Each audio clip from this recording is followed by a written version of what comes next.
ഫാമിലിയെ കുറിച്ച് ആണ് എനിക്കിനി അറിയേണ്ടത്. അച്ഛൻ മരിച്ചു, ഫാദർ മരിച്ചിട്ട് 10-25 കൊല്ലമായി. അമ്മയുണ്ട് കൂടെ. പിന്നെ ഞങ്ങൾ 6 മക്കളാണ്. എനിക്ക് ഭാര്യയുണ്ട്. മൂത്ത മകള് അന്ന, താഴെയുള്ള ആള് സൂസന്ന. ഭാര്യയുടെ പേര് ഫുൽജ. ഈ ഇത്രയും മക്കൾ എല്ലാവരും വേറെ വേറെ സെറ്റ്, താങ്കൾ മാത്രം സിനിമയായിട്ട് ബന്ധമുള്ള ആളല്ലേ? അതെ, ഞാൻ മാത്രമേ ഉള്ളൂ കലാകാരൻ എന്ന് പറയുന്ന ജനസിൽപ്പെട്ട് ഞാൻ മാത്രമേ ഉള്ളൂ. ബാക്കി എല്ലാവരും ജോലിക്കാരും ഉദ്യോഗസ്ഥരും ഒക്കെയാണ്. അപ്പൊ ആദ്യകാലത്ത് അവരുടെ ഭാഗത്തുനിന്ന് നല്ല ശക്തമായ പ്രതിഷേധം ഉണ്ടായിരുന്നു. ഇളയ മകൻ തലതിരിഞ്ഞു പോയി, കലയിലേക്ക് നാടകം എന്നൊക്കെ പറഞ്ഞു പോയി. അപ്പൊ എന്നോട് ഈ സൗദിയിലുള്ള സബിച്ചേട്ടൻ എപ്പോഴും ഉപദേശിക്കായിരുന്നു, നീ ഡിഗ്രി കഴിഞ്ഞിട്ട് നീ എന്തെങ്കിലും ചെയ്തോ, ഡിഗ്രി ഒന്ന് പാസ്സാന്ന് പറഞ്ഞു. ഞാൻ ഡിഗ്രി പാസ്സായതിനു ശേഷമാണ് ആദ്യം നാടകം റിഹേഴ്സൽ നടക്കുമ്പോഴാണ് ഞാൻ ഡിഗ്രിയുടെ റിസൾട്ട് പോയി നോക്കുന്നത്. അത് പാസ്സായി 2 നാടകം കഴിഞ്ഞു. 4-5 നാടകം കഴിഞ്ഞതിന് ശേഷം ഞാൻ പിന്നെ ഒരു സിനിമ, ഫസ്റ്റ് സിനിമ വന്നു എനിക്ക്, ഫസ്റ്റ് ബെൽ എന്നുള്ള. അത് എഴുതിക്കൊണ്ടിരിക്കുന്ന സമയത്ത് ചേട്ടൻ പിന്നെയും നിർബന്ധിച്ചു, നീ പോസ്റ്റ് ഗ്രാജുവേഷന് പോയിന്റെ ഇടയിൽ കൂടി. അപ്പൊ അഭിനയമൊക്കെ നിർത്തി, ഞാൻ നാടക അഭിനയം നിർത്തി 2 നാടകം കഴിഞ്ഞപ്പോൾ. പോസ്റ്റ് ഗ്രാജുവേഷൻ വന്നു പറഞ്ഞാൽ ഞാൻ MA മലയാളം പോയി ചേർന്നു. ആ MAക്ക് പഠിച്ചുകൊണ്ടിരിക്കുമ്പോഴാണ് എൻ്റെ ആദ്യ സിനിമ റിലീസാകുന്നു. അപ്പൊ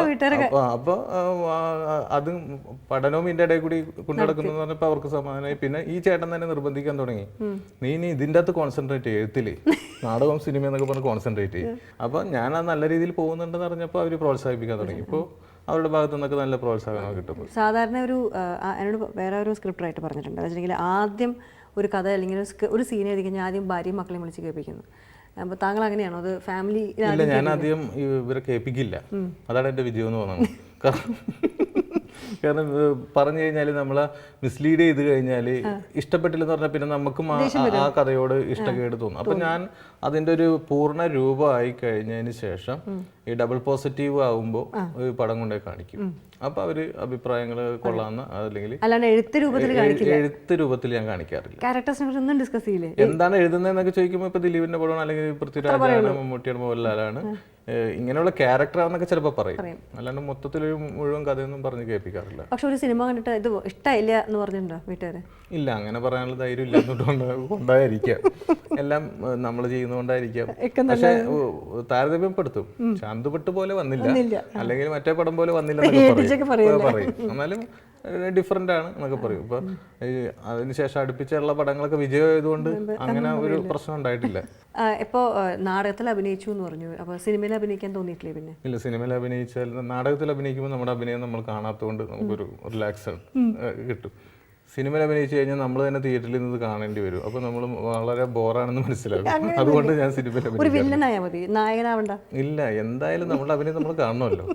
അപ്പൊ ആ കോൺഫിഡൻസ് നമുക്ക് ചിലപ്പോൾ കിട്ടിയില്ലെങ്കിലെന്ന് വിചാരിച്ചിട്ടാണ്. ചാന്തുപൊട്ടിൽ ദിലീപിനെ പറഞ്ഞു കൊടുക്കുമ്പോൾ താങ്കൾ തന്നെയാണോ കാണിച്ചു കൊടുത്തത്? അതെ, ഞാനത് കുറെ നാളുകൾ ദിലീപിന് ഈ ക്യാരക്ടർ എങ്ങനെയാണ് നടന്നിരുന്നത്. അപ്പം ദിലീപ് ചോദിക്കുമായിരുന്നു എന്നോട്, നാടകത്തിൽ എങ്ങനെയാണ് ബൈ ചെയ്തത് എന്ന് പറയുമ്പോൾ, ലാൽ ജോസും ദിലീപിന്റെ പ്രധാന ഹോബി എന്നെ കൊണ്ട് ഈ ക്യാരക്ടർ ചെയ്യിപ്പിച്ച് കാണുക എന്നുള്ളതാണ്. അപ്പൊ അതിൽ നിന്ന് അപ്പൊ ഞാൻ പറഞ്ഞു, നാടകത്തിൽ ഇത്തിരി കൂടി വൈഡായിട്ട് ചെയ്യണം. കാരണം പ്രേക്ഷകർ ഒരു കുറച്ച് അകലത്തിലിരിക്കുന്ന പ്രേക്ഷകർക്ക് പോലും ഈ ജസ്റ്റേഴ്സ് കിട്ടണമെങ്കിൽ ഇത്തിരി കൂടി വൈഡായിട്ട് നാടകത്തിൽ ചെയ്യണം. അത്രയും വൈഡാക്കണ്ട, സിനിമയിൽ അതിന്റെ ഒരു മൈന്യൂട്ട് വേർഷൻ മതി എന്ന് പറഞ്ഞിട്ട് അതൊന്ന് അതിൽ നിന്ന് വേറെ രൂപത്തിലാണ് അവൻ കുറച്ചിട്ടാണ് അവൻ ചെയ്തത്.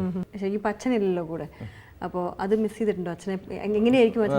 അത് പലപ്പോഴും ഞാൻ ആദ്യകാലത്ത് മിമിക്രി ചെയ്യുമായിരുന്നു സ്റ്റേജിൽ. അപ്പൊ ഞാൻ എന്റെ കസിൻ കൂടി B&B എന്ന് പറഞ്ഞൊരു ട്രൂപ്പ് ഉണ്ടായിരുന്നു. അപ്പൊ ഈ മിമിക്സ് പ്രോഗ്രാം ബേബിച്ചൻ ഇപ്പൊ സൗദിയിലാണ്.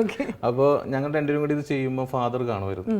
അപ്പൊ ഫാദർ വന്നിട്ട് അടുത്തിരിക്കുന്ന ഓഡിയൻസിനോട് പറയും, അതെന്റെ മോനാണെന്ന് പറയുമായിരുന്നു. അപ്പൊ അത് എന്റെ അങ്കിള് എന്നെ ഇങ്ങനെ അപ്പനിങ്ങനെ പറഞ്ഞു എന്ന് പറഞ്ഞിട്ടുണ്ട്.